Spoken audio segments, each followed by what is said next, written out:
Hello everyone, welcome back to my channel. Bhadrapad की कृष्ण पक्ष की षष्ठी को श्री कृष्ण के बड़े भाई बलराम जी का जन्म हुआ था। कुछ लोग माता सीता का जन्म दिवस भी इसी तिथि को मनाते हैं। बलराम का प्रधान शस्त्र हल है, इसीलिए उन्हें हलधर भी कहते हैं। उन्हीं के नाम पर इस पर्व का नाम हल षष्ठी पड़ा। इस व्रत में हल द्वारा जुता हुआ फल तथा अन्न का प्रयोग वर्जित है। इस दिन गाय का दूध और गाय के दूध से बनी हुई चीज़ें खाना मना होता है। और इस दिन जो है भैंस के दूध व भैंस की दही या भैंस के दूध से ही बनी हुई चीज़ों का प्रयोग किया जाता है या खाया जाता है। इस दिन प्रातःकाल स्नान आदि के पश्चात पृथ्वी को लीपकर एक छोटा सा तालाब बनाया जाता है, जिसमें झलबेरी, पलाश, गुलर की शाखाएं बांधकर बीच में जो है गाड़ दी जाती हैं और इसकी पूजा की जाती है। पूजन में सतनजा, गेहूं, चना, धान, मक्का, ज्वार, बाजरा, जौ आदि का भुना हुआ लावा चढ़ाया जाता है। हल्दी में रंगा हुआ वस्त्र तथा सुहाग का सामान भी चढ़ाया जाता है। तो चलिए अब इसकी कथा को शुरू कर लेते हैं। एक गर्भवती ग्वालिन के प्रसव का समय समीप था। उसे प्रसव पीड़ा होने लगी थी। उसका दही मक्खन बेचने के लिए रखा हुआ था।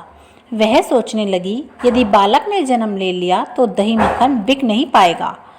यह सोचकर वह उठी और सिर पर दही मक्खन की मटकी लेकर बेचने चल दी। चलते चलते उसकी प्रसव पीड़ा बढ़ गई। वह झलबेरी की झाड़ी की ओट में बैठ गई। उसने एक पुत्र को जन्म दिया। अल्लड़ ग्वालिन ने बालक को कपड़े में लपेटकर वहीं लिटा दिया और स्वयं मटकियां उठाकर आगे बढ़ गई।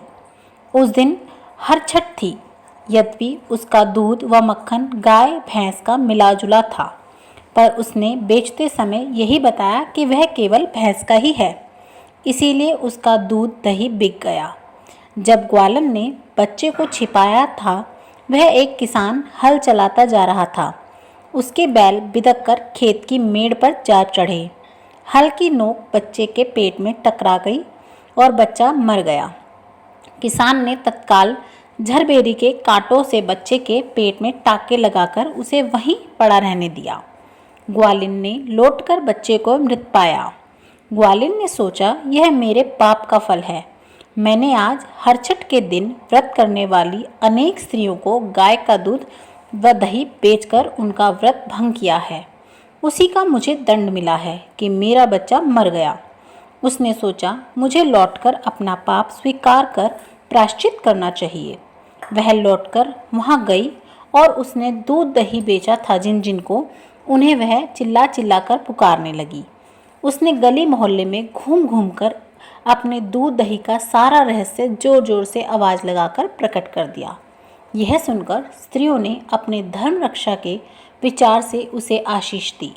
जब वह वापस उसी खेत में पहुंची तो उसे उसका पुत्र जीवित अवस्था में मिल गया। उसी दिन से ग्वालिन के पाप छिपाने के लिए कभी झूठ ना बोलने का प्रण रखा। तो इस प्रकार से हमारी कथा संपूर्ण होती है। अब इसके बाद जो दाने आपने हाथ में ले रखे हैं वो थोड़े से दाने लोटे में डाल दीजिएगा और फिर आप यही थोड़े से दाने हाथ में ले लीजिएगा। और पहले तो सुबह आप जो है सूर्य को अर्घ दे दीजिएगा इन्हीं दानों से, और कुछ दाने आप